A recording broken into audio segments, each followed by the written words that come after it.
Nitong mga nakaraang taon ay tila nagugulelat ang Pilipinas pagdating sa assessment ng mga natututunan ng ating mga mag-aaral. Yan ang layong tugunan ng Academic Recovery and Accessible Learning o ARAL Program Act na pinirmahan na ni Pangulong Ferdinand R. Marcos Jr. Yan ang ulat ni Noel Talakay.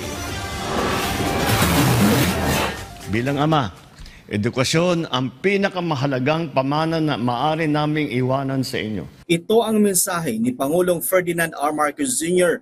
nang lagdaan nito ang Academic Recovery and Accessible Learning o ARAL Program Act. Sabi ng Pangulo, hindi matatapatan ng anumang bagay ang edukasyon. Ito ang huhubog sa isang batang Pilipino upang maging matagumpay sa buhay at maging isang mabuting mamayan ng bansa. Walang material na bagay na makakatumbas sa halaga ng edukasyon. Ito ay huhubog sa inyong kakayahang harapin ang anumang hamon ng buhay at makapaglingkod ng tapat sa ating bansa. Matutugunan rin daw nito ang mga pangangailangan ng mga mag-aaral upang magkaroon ng dekalidad na edukasyon. With the signing of the ARAL law, we embark on a definitive journey to champion the right of every Filipino child to quality education, ensuring as well that it is accessible to all. Noong 2018 at 2022, panghuli sa ranking ang Pilipinas sa buong mundo sa Program for International Student Assessment o PISA.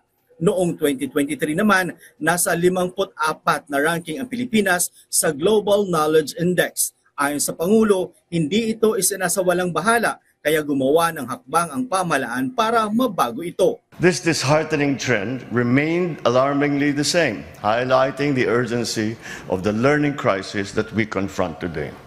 It is imperative, therefore, that we acknowledge this massive challenge, determine the necessary steps, and prioritize the implementation of learning interventions. Sinaksihan ang paglagda sa batas ni Senate President Francis Chis Escudero, House Speaker Martin Romualdez, Education Secretary Sani Angara, Senator Sherwin Gatchalian at iba pang miyembro ng Kongreso at mga opisyal ng DepEd.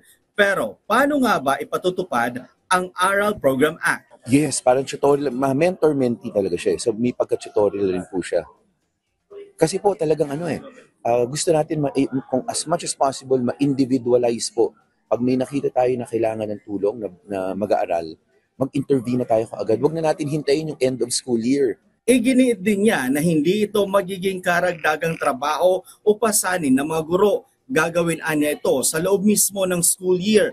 Katuwang din ang mga magulang at mga guardian ng mga mag-aaral. Pag mangyari po ito unang-una, it will be more voluntary, merong additional compensation, at meron rin upskilling na gagawin. Anya, ang tutorial session ay maaaring ipatupad face-to-face, online o blended. Layon din ng batas na maghikayat sa mga out-of-school youth na magbalik sa paaralan. Katuwang din ito ang DILG, DICT at LGU.